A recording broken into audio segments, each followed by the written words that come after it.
Kevin Dix akhirnya ternyata bisa main di laga lawan Jepang. Enaknya ada Kevin Dix bergabung dengan kita, banyak opsi yang bisa ditawarkan oleh dia. Dan yang menarik adalah apakah dia akan main sejak menit awal ketika menghadapi Jepang. Gilbert ini nampaknya tidak akan bermain karena dikabarkan masih pemulihan cedera lagi. Kalau kita bicara pemain profesional, kan pasti dia akan lebih, dalam tanda kutip ya, mementingkan klub lah. Karena klub yang mau menggaji dia. Komunikasi antara federasi dengan FC20 itu juga pastinya timbul tanda tanya.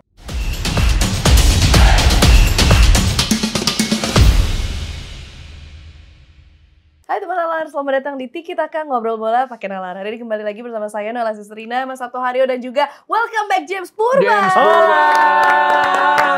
Om Sabto, Noella, sehat-sehat ya. Welcome JP. back, sehat-sehat. Yes. Gimana nih kayak dia luar biasa jadwal begitu padat. Ya. Modal nikah. Modal liga. Modal 2025. Betul. Ya kan? Nah ini kita take hari ini semangat banget karena kita juga mau mengucapkan selamat bagi timnas futsal Indonesia ya. Yeay. Yang baru saja juara Piala ASEAN Futsal 2024. Berhasil mematahkan dominasi Thailand ya. Yes, dan ini Kalau ngeliat menang. juaranya kayak benderanya Thailand. Betul. Betul banget. Dan terakhir ini menang atas Vietnam ya dengan Ya, skor 2-0. Nah, Ya, tapi kalau ya. kita bahas di kita ke hari ini temanya adalah kembali kita akan membahas bagaimana rapor pemain timnas kita yang bermain di luar negeri. Ini Kevin Dix akhirnya ternyata bisa main di laga lawan Jepang dan juga Arab Saudi tanggal 15 dan 19 nanti. Ini ada percepatan bahwa akhirnya Kevin Dix ini bisa bermain di tanggal 15 dan 19 nanti. Nah, ini kemarin dia juga bermain full 90 menit di klubnya FC Copenhagen sebagai wingback kiri. Apakah nanti pada saat bermain dengan timnas Indonesia dia akan bermain di posisi yang sama? Oke, dari Om Sabto dulu. Oh, gue lagi. Tamu dulu dong, tamu. Oke, dari dari gua ya. Yang pertama tuh pasti memang kita perlu syukuri ya dengan percepatan yang ada di mana memang Kevin Dix akhirnya bisa untuk segera memperkuat tim nasional Indonesia untuk menghadapi Jepang dan juga Saudi Arabia. Kita tahu jika memang dua lawan yang akan dihadapi Indonesia ini even mainnya di GBK, ini tentunya memang menjadi tantangan yang berat ya. Cuman kalau kita melihat dan juga membicarakan bagaimana Kevin Dix ini menjadi salah satu kekuatan yang nantinya akan coba untuk dimaksimalkan oleh Coach Sintayong. Tentu ini menjadi kabar yang sangat baik untuk tim nasional Indonesia. Dan ditambah lagi juga kita melihat stats dari Kevin Dix bersama dengan Copenhagen. Dia sudah ada 4 goals dan juga 2 assist. Ini membuktikan kalau memang defender yang satu ini cukup piawai. Bukan hanya untuk sebagai defender aja, tapi juga bisa untuk membantu serangan. Dan Indonesia butuh di sektor seperti apa yang bisa untuk ditawarkan oleh Kevin Dix. Cuman kalau untuk di posisi ini yang memang menarik ya dari Kevin Dix karena memang dia adalah defender yang versatile dan dia juga bisa untuk diposisikan dimanapun dan gua rasa dia bakal ready banget apa yang akan coba untuk dilakukan sama Coach Sintayong melalui strategi yang akan coba untuk diterapkan oleh Coach ST nantinya. Yang menarik adalah apakah dia akan main sejak menit awal ketika menghadapi Jepang gitu. Kalau misalkan pun dia main sejak menit awal itu yang pastinya akan dinanti-nanti pastinya ya karena Messi Girls kabarnya dia disimpan oleh FC20 karena memang masih belum fully fit tapi harapan pastinya boleh aja ya sampai ya harapannya kita kan adalah Messi Girls bisa main gitu seenggak-enggaknya atau enggak dia bisa ada di squad dari tim nasional Indonesia melawan Jepang dan juga Saudi Arabia pun kalau memang ternyata Messi Girls dia tidak bisa untuk dimainkan atau memang tidak berangkat ke Jakarta kita masih punya punya ambisi yang datangnya dari Kevin Dix. Jangan lupa ada Jay Idzes di sana. Dan kemudian juga potensi dari pemain muda lokal kita, Rizky Ridho. Yang pastinya sangat siap tempur menghadapi Jepang dan Saudi Arabia. Ya selama ini kan kita selalu bilang juga ya Mas Sabto di episode-episode sebelumnya bahwa dengan kedatangan Kevin Dix ini akan menjadi boost yang luar biasa juga buat timnas kita nih. Akhirnya kejadian, ini gimana nih? Ya, keren banget sih. Ya, salut buat PSSI pastinya. Semua lah yang terlibat untuk percepatan ini, kayaknya nggak ada yang bisa dikebut seperti ini. Akhirnya bisa dikebut karena pendaftaran mepet, tapi akhirnya bisa dan available untuk laga melawan Jepang dan juga Arab Saudi. Awalnya semua mungkin skeptis karena memang waktunya yang begitu mepet gitu kan, dengan pergantian pemerintahan, pergantian di DPR, segala macam urusannya ternyata bisa dikebut dan akhirnya available. Itu satu yang jelas patut kita syukuri gitu. Yang kedua, dia bakal main di mana? Itu kan yang selalu ditanya-tanya sama publik kan. Betul. Cocoknya di mana? Kalau bicara cocok, dia cocok memang banyak posisi. Tadi James bilang, memang ini versatile. Dan Sintayong memang menyukai pemain-pemain yang versatile ya. Kayaknya semua Selalu ya. mau ditaruh dimanapun dan mereka bisa perform gitu. Ready, ya. At the moment mungkin kita butuh dia sebagai pemain di lini belakang. Karena harus kita akui lini belakang emang menjadi salah satu lini yang paling disorot dalam artian kita bisa sukses untuk bisa menahan imbang Australia, bisa juga menahan imbang Arab Saudi. Itu kan sebuah kredit besar ya. Tapi kita kebobolan juga. Gol 2 lawan Bahrain, 2 lagi lawan China. Artinya sesolid-solidnya yang kita bayangkan lini belakang kita, tapi rapuh juga ketika bertemu tim-tim Bahrain dan Jepang juga. Dan Cina. Tapi ketemu Jepang ya pasti lebih bahaya lagi ya. Kita tahu gimana mereka menggelontorkan gol begitu banyak ke tim-tim yang mereka kalahkan. China 7, Bahrain 5. Itu kan gila banget ya, Jepang bisa kayak gitu. Makanya kita butuh emang komposisi back yang lebih paten gitu. Solid. Dix jelas masuk ke situ. Misalnya ada Itses di situ, nggak tahu Hilgers bisa main apa enggak. Kita butuh dia di kanan. Mungkin Dix akan di tengah dan Jay di kiri. Karena kan di pertandingan terakhir Jay di Venezia juga tampilnya di posisi central back kiri gitu. Jadi kalau mau 3 pemain yang semuanya bermain di Eropa, ya Hilgers, Dix dan juga Jay Itses di posisi kiri. Cuman ketika nggak ada Ivar Jenner di tengah, nah ini kan pemain juga bisa dimajuin juga sebagai pemain gelandang bertahan. Dix itu berapa kali juga bermain sebagai defensive midfielder dan dia juga punya kontribusi yang cukup bagus dalam menahan gempuran lawan. Kita jelas butuh itu. Apakah nanti posisinya dia akan dimajukan ke depan dan Justin Hubner yang ditaruh di belakang kan bisa juga. Itu menjadi salah satu opsi juga. Ataupun nanti dia yang di belakang, Hubner yang didorong ke depan. Kita jelas butuh gelandang bertahan yang akan bisa mengcover area yang banyak akan ditinggalkan oleh Tom Hai jelas. Karena Tom Hai kan proyeksinya lebih ke depan, lebih dekat ke box. Makanya kita butuh pemain yang bisa coverage areanya bagus. Ya antara Hubner atau Kevin Dix atau mungkin opsinya ada Nathan Chuaon juga ada opsi di situ gitu. Cuma kalau saya melihat kesiapan lini belakang, kayaknya Dix lebih dibutuhkan sebagai pemain belakang sih. Tapi kalau kita bicara chemistry, ya mungkin Hubner yang lebih cocok.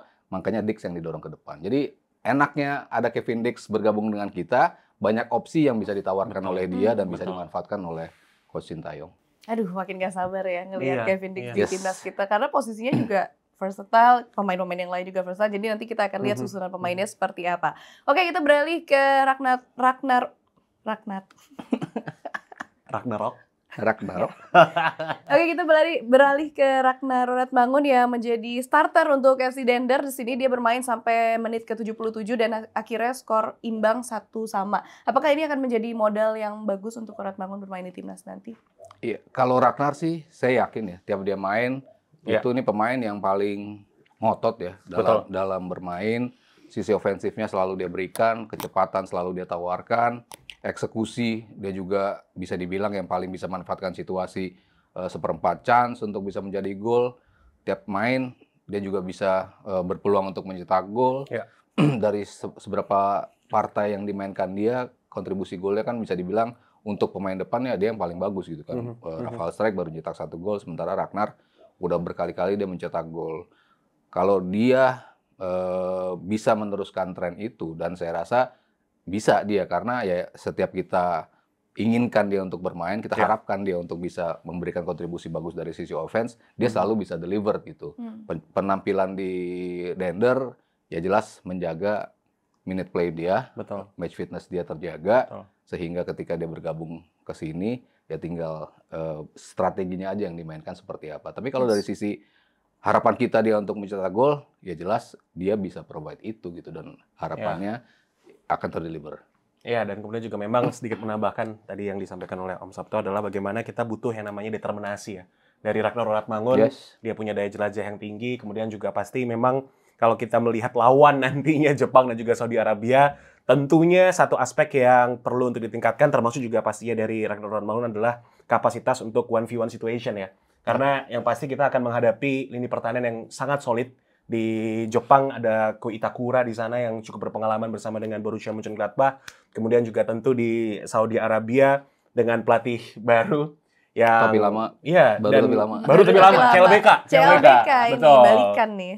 Dan juga pastinya akan mempelajari betul ya ketika Saudi Arabia ditahan imbang Indonesia, yang pasti lini pertahanan dari Saudi Arabia pun juga sudah siap tempur nantinya. Sehingga bukan hanya Ronald Mangun yang memang dia di Dender struggling untuk bisa mendapatkan minute play, tapi di last match dia mampu untuk bisa main dan memberikan kontribusi cukup baik bersama dengan Dender. Dan di lain sisi yang pastinya kita perlu cermati adalah bagaimana kesiapan dari Rafael Strijk, kemudian juga tentu adalah pemain-pemain lain yang berposisi sebagai striker. Belum lagi juga ada Eliano di sana yang kita harapkan kolektivitas di lini serang ini bisa meningkat dan juga terlihat gemilang nantinya menghadapi Jepang dan juga Saudi Arabia, karena kita perlu details ya, karena Indonesia kan kalau kita melihat di laga menghadapi China, details yang sederhana ini luput gitu, sehingga menghadapi Jepang, Saudi Arabia kita perlu fokus 100% dan kemudian lini serang pastinya yang akan menjadi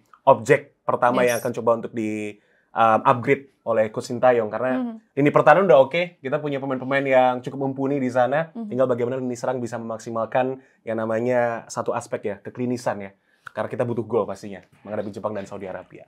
Gitu. Oke, kalau kita beralih sekarang ke Liga Italia, ke Serie A, Giornata ke-12 nih.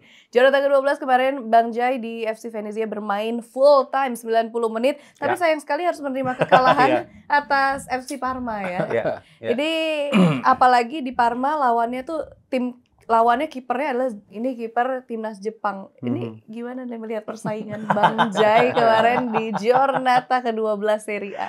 Ya, Bang Jai istimewa sih ya sebetulnya, walaupun memang secara hasil ya Venezia struggling di papan klasemen dari Serie A Italia, tapi kalau kita fokus dengan apa yang dikontribusikan oleh Bang Jai di lini pertahanan dari Venezia, ya udah menjadi validasi ya kenapa memang dia selalu menjadi pilihan utama di lini pertahanan dari Venezia. Dia bermain cukup konsisten dan kemudian juga pasti memang peran dari Bang Jai ini adalah bagaimana ia juga bisa untuk mengkontribusikan bola dengan cukup baik, dan ditambah lagi juga yang menjadi salah satu kelebihan dari Bang Jai adalah memaksimalkan upaya set piece ya. Tentu memang ini akan menjadi hal yang akan coba untuk ditunjukkan oleh Bang Jai nantinya ketika menghadapi Jepang dan juga Saudi Arabia, karena Bang Jai punya postur yang bagus, ketenangan yang juga bagus, dan yang kita butuhkan dari Bang Jai adalah bagaimana apa yang dia tunjukkan di Venezia, dia bisa untuk tunjukkan juga di tim nasional Indonesia, dan itu pun juga sudah terlihat sebetulnya. Kepemimpinan dan kemudian juga ketenangan dari Bang Jai dengan kemampuan reading the ball yang sangat baik, ini yang akan menjadi modal positif ya. Dia bermain dengan sangat baik di Venezia, dan kita sangat yakin kalau memang Bang Jai ini bisa memberikan impact yang positif untuk Indonesia nantinya. Ya, dia kan main di tim yang ya benar kata James, emang struggling. Betul. Emang timnya struggling ya, tim baru promosi dan jelas butuh banyak lah untuk membenahi sebuah tim yang baru promosi. Como pun sulit juga untuk bisa berbicara. Tim seperti Monza yang sudah duluan promosi pun sekarang struggling. Tidak mudah memang tampil di Serie A.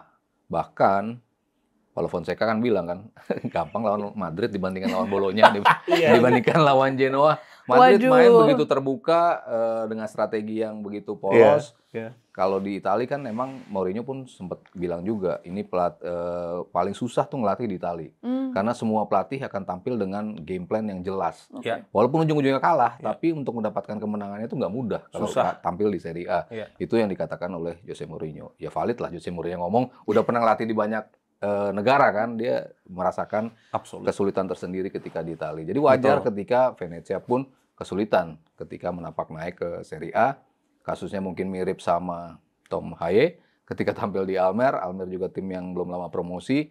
Secara individu memang catatannya bagus. Kita lihat rapornya, Tom Haye selalu tampil bagus juga. Tapi timnya bisa kalah 5-0. Tapi dia rapornya the best player di pertandingan itu. Artinya kan secara individu seperti itu. Jai pun berapa kali dia menjadi salah satu pemain yang mengumpulkan report atau raport yang paling bagus. Sementara di pertandingan terakhir emang nggak terlalu tinggi sih, poinnya 6,7. Sementara beberapa pemain Venezia ada yang di atas 7.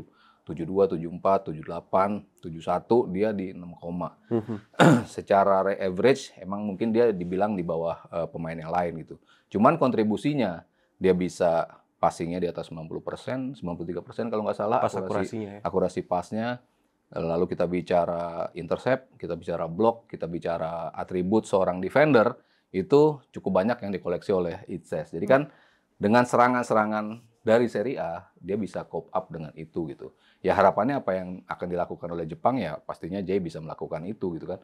Kita bicara pemain yang mungkin transformasinya paling cepat dan paling lengkap dibandingkan pemain yang lain ya. Dalam artian bisa mengkontrol ruang ganti, bisa mengontrol lini defense, bisa mengontrol fans, bisa menjadi jenderal tidak hanya di lapangan tapi di luar lapangan pun dia bisa menjadi seorang jenderal. Jadi ya kita benar-benar look up untuk Jay Itzes untuk tampil dengan penampilan terbaiknya. Yang bagus bagi Indonesia adalah dia tidak hanya bisa menjadi seorang center back, tapi ternyata di Venezia kan berapa kali dia bisa main di center back kanan, bisa di center back kiri, dan itu yang kita butuhkan. Ketika mungkin Jordi Amat main, Jordi Amat kan lebih bagus di tengah, Jay bisa digeser ke kiri. Lalu tadi kita bicara Kevin Dix, misalnya ditaruh di tengah, dia bisa juga digeser ke kiri. Jadi memang banyak opsi yang bisa ditawarkan oleh Jay. Tapi yang paling penting adalah gimana dia bisa memimpin lini pertahanan kita dari gempuran Jepang dan juga nantinya Arab Saudi. Dan saya yakin dengan konsistensi dia tampil bersama Venezia di Serie A, yaitu bisa diaplikasikan di timnas. Ini kalau kita bicara bagaimana pemain-pemain ini yang cukup mendapatkan minute play yang banyak. Dan sementara di sisi lain ada Sandy Walsh dan juga Marcelino yang harus puas nih berada di bangku cadangan di klubnya masing-masing. Ini akan berdampak nggak buat permainan mereka saat bersama timnas nanti? Berada di bangku cadangan Eropa kan mungkin juga hal yang beda dibandingkan mendapatkan minute play di liga yang di bawahnya. Saya selalu melihat itu. Berapa kali di musim lalu kita lihat Marcelino penampilannya sempurna ketika tampil bersama timnas walaupun minute play-nya dikit ketika dia tampil di Dense musim kemarin. Artinya ketika lo mendapatkan sesi latihan yang di atas standar, ketika lo di surrounded by pemain-pemain yang punya kualitas di atas lo bisa menyerap itu walaupun lo nggak bermain di dalam lapangannya gitu. Lo bisa menyerap semua sisi positif dari sesi latihan yang lo jalankan. Ya Sandy Walsh ya sudah 13 tahun dia main di Eropa di level tertinggi Belgia. Klub-klubnya pun bukan klub sembarangan juga. Dari Genk, Zulte Waregem, sekarang Mechelen itu klub-klub yang juga bisa berbicara gitu di Liga Belgia. Walaupun cadangan, ya nggak masalah juga karena ini pemain match fitness-nya yang penting terjaga kan. Ketika lo berlatih terus, ya tinggal eksekusi ketika lo tampil di starting 11. Dan Sandy kan berapa kali juga menjadi cadangan di timnas. Tapi by the time dia main, dia bisa total ketika tampil sebagai starter. Jadi ya entah nantinya Sandy Walsh akan tampil di sisi kanan atau enggak. Apakah Marcelino nanti akan menjadi ujung tombak di sisi kanan apa enggak. Ya itu semuanya masih tergantung Sintayong dan kita kan nggak pernah bisa menebak komposisi apa sih yang akan diturunkan oleh Sintayong. Tapi kalau dua pemain ini nantinya dimainkan sebagai starter, ya pastinya akan kontribut dengan optimal sih. Iya, dan kemudian juga memang yang paling berharga sebetulnya pengalaman ya.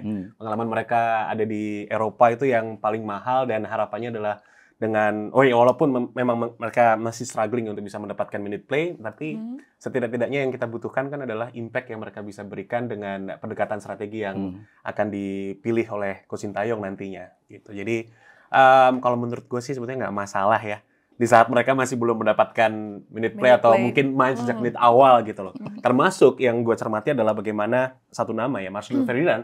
Ini nama yang memang pastinya sangat dinanti oleh netizen pecinta sepak bola Indonesia gitu. Apalagi setiap postingan Oxford pasti itu banyak yang menanti nama dari Marcelino. Ya entah mungkin masuk 11 pertama atau ada di bangku cadangan pasti ditunggu-tunggu gitu. Tapi butuh waktu pastinya bagi Marcelino. Cuman positifnya apa yang kita bisa dapatkan adalah bagaimana Marcelino bisa dapat pelajaran yang sangat berharga di Inggris walaupun memang bukan Premier League tapi setidak-tidaknya dia di Oxford sudah ada pengembangan secara level fitnessnya, kemudian juga masa ototnya sudah terlihat ya sekarang Marcelino jauh lebih proper gitu. Dan ditambah lagi juga tinggal menunggu waktu sih sebetulnya bagi Marcelino. Hopefully dia bisa mendapatkan minute play. Very soon, semoga. Either di Oxford, kalau nggak di Under 21. Ya udah main kan? Udah main dia. Sempat main dia. Betul. Kalau Sandy Walsh itu tidak perlu ragukan ya. Ragukan lah. Ya. Ini aja gue penampilannya kayak Sandy Walsh kan. Kurang tebal tapi. Luku-luku. Ini ada kabar yang cukup tidak mengenakan juga ya. Tadi James sempat bahas, Mas Sabtu sempat bahas bahwa Hilhers ini nampaknya tidak akan bermain karena dikabarkan masih pemulihan cedera lagi. Walaupun tadinya udah hampir bermain saat melawan Ajax Amsterdam. Tapi ini katanya masih pemulihan cedera. Ini gimana nih? Walaupun kita punya banyak opsi pemain, tapi dengan tidak ada Hilgers, penyesuaian yang seperti apa yang harus kita lakukan ini? Ya, Hilgers ketika dia cedera di midweek 2 minggu lalu, kayaknya ada tindakan precaution dari Twente untuk tidak memainkan dia di weekendnya. Dan betul dia tidak ada di DSP, artinya hamstringnya cukup serius. Saya pikir kan seperti itu, dia tidak dimainkan. Tapi ternyata Twente punya pertimbangan berbeda ketika dia dimainkan melawan Ajax. Apakah dia disimpan di pertandingan sebelumnya untuk menghadapi Ajax, dan ketika Twente bisa mencuri mendapatkan skor imbang 2-2, artinya kan apa yang mereka harapkan dari bermainnya Hilgers paling nggak tercapai gitu. Mereka menyimpan di 1,5 pekan, dimainkan ketika lawan Ajax, mereka mendapatkan hasil yang bagus. Mereka sekarang tetap ada di peringkat kedua. Tapi ketika dia bermain 70-an menit bersama Ajax, kubu Twente mengatakan bahwa dia masih harus menjalani pemulihan. Apakah itu akan berdampak pada timnas kita? Apakah pemulihan itu artinya dia tidak bisa mendapatkan menit main sama sekali? Apakah dia tidak boleh masuk starting line up karena memang ada pemulihannya? Kalau kita bicara pemain profesional, kan pasti dia akan lebih dalam tanda kutip ya, mementingkan klub lah. Karena klub yang mau menggaji dia, klub yang membayar dia, pastinya apa yang dikatakan oleh klub, ya dia harus ini. Walaupun timnas punya hak untuk bisa memanggil pemain dan Twente harus melepas pemain. Kalau memang ada pemanggilan, FIFA menyatakan itu. Tapi dimainkan atau tidak, itu kan tergantung nanti di atas sebelum bermain, apakah cukup fit untuk bermain, apakah menjeopardize nantinya dia dalam berapa laga ke depan, itu kan yang masih harus kita tunggu. Tapi ya kalau ada dia bisa bermain, ya jelas kita akan lebih senang kalau dia bisa bermain. Karena walaupun di pertandingan lawan China, harus kita akui dia ada kontribusinya juga terhadap gol kedua China, tapi kan kita butuh chemistry kan untuk bisa bermain solid, sementara dia baru bermain sebentar gitu, butuh chemistry di lini belakang. Tapi dengan sudah datang ke sini, sudah bisa berbincang pasti dengan rekan-rekannya, udah ada chemistry yang terbentuk. Kalau dia dimainkan, ya pasti kita akan lebih senang kalau dia dimainkan. Cuman kalau enggak, ya tadi opsi-opsi yang kita katakan tadi, apakah Kevin Dix yang akan bisa tampil di situ, apakah nanti Rizky Ridho yang bisa tampil di situ, apakah Jordi Amat, masih banyak opsi lah yang bisa kita mainkan. Iya, ya sebetulnya memang kalau ya dari gue sebagai pendukung tim nasional Indonesia pastinya agak sangat menyayangkan ya ketika memang per hari ini dapat kabar kalau Messi Hilgers kelihatannya dia tidak berangkat ke Jakarta karena memang ini masih ada terjalin komunikasi pastinya dari PSSI dengan FC Twente, tapi juga pasti di sisi dari klub FC Twente juga menginginkan untuk Messi Hilgers bisa fully fit ketika dibutuhkan, karena jadwal di sepak bola Eropa sekarang padat banget. Bukan cuma di Eredivisie tapi juga pasti FC Twente punya objektif tersendiri di Europa League, ya kan? Dan satu hal yang memang agak sangat melegakan tentunya, walaupun kita pingin lihat Messi Hilgers untuk bisa memberikan kontribusi yang mungkin lebih lagi dengan apa yang dia sudah tunjukkan di kesempatan yang dia dapatkan ya di 2 pertandingan sebelumnya, tapi seenggaknya yang bikin hati lega kan adalah bagaimana yang tadi kita obrolin ya, bahwa opsi cukup banyak di lini pertahanan gitu ya. Disayangkan iya, tapi setidak-tidaknya kita masih perlu berpuas diri dengan kedalaman skuad yang dimiliki oleh Indonesia saat ini gitu. Jadi ya hopefully yang menggantikan peran dari Messi Hilgers ya bisa James untuk mungkin memberikan yang menggantikan peran dari James. Saya jadi ball boy aja nanti. Kitman. Jadi Kitman. Oke. Ini sebenarnya awalnya agak sempat simpang siur ya, karena kan Pak Erick Thohir tadi udah bilang bahwa Hilgers akan absen, tapi ternyata dia bermain di Twente. Nah, baru per hari ini dikonfirmasi bahwa memang Hilgers akan absen nih, udah fix. Ini biasanya tuh kalau informasi seperti ini gimana sih Mas Sabto dan James komunikasinya? Karena kan sempat dibilang absen tapi ternyata bermain di klubnya, tapi akhirnya confirm absen. Ini gimana? Ya, asumsi sih, pasti kan berasumsi ketika dia tidak bermain di yang saya katakan tadi, midweek dia ditarik di babak kedua, lalu dia nggak main di weekendnya, orang berpikir, dan dia memang cedera hamstring kan. Kalau hamstring kan saya sempat bilang kan, kalau mild hamstringnya ya 2 pekan paling nggak itu minimal gitu. Cuman kalau heavy ya bisa 4-8 pekan. Kalau memang parah hamstringnya. Jadi kan setingkat apa cedera hamstring itu. Tapi ketika mungkin PSSI melihat dia tidak bermain di weekend sebelum ini, melihat bahwa kayaknya memang dia nggak bisa tampil nih. Jadi dia sempat muncul berita bahwa Hilgers tidak bisa bermain gitu. Tapi ketika ternyata dia tampil bersama Ajax, ramai juga di media sosial, oh sehat ini pemain, bisa main gitu. Ya mungkin PSSI berasumsi juga, oh ternyata dia sudah fit, dia bisa bermain. Jadi komunikasi yang mungkin tidak sempurna, komunikasi yang tidak lancar, yang akhirnya tidak mendapatkan kabar langsung dari orang yang bersangkutan untuk mengetahui kabar beritanya. Cuman kalau melihat, oh sepertinya dia tidak bermain, cedera. Oh ternyata dia bisa bermain, ternyata dia nggak cedera. Tapi kan kita nggak tahu di belakangnya apakah dia betul-betul cederanya seperti apa. Apakah Twente minta dia untuk lo harus bermain deh. Walaupun lo cuma bermain 70%, lo tetap harus bermain. Siapa tahu yang dikatakan Twente juga seperti itu gitu. Jadi ya kita memang tidak bisa melihat tanpa ada konfirmasi langsung dari Hilgers-nya langsung atau dari Twente-nya langsung untuk mengetahui ya dia sebetulnya kayak apa sih cederanya gitu. Iya sih. Memang yang pasti bikin penasaran kan adalah behind the scene-nya ya.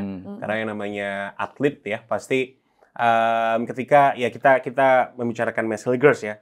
Dia kan berarti menjadi salah satu tulang punggung ya di lini pertahanan dari FC Twente. Betul. Sehingga memang perannya cukup vital, perannya cukup penting dan sentral di lini pertahanan dari FC Twente. Mungkin kalau kita berasumsi ketika menghadapi Ajax dia masih belum fully fit.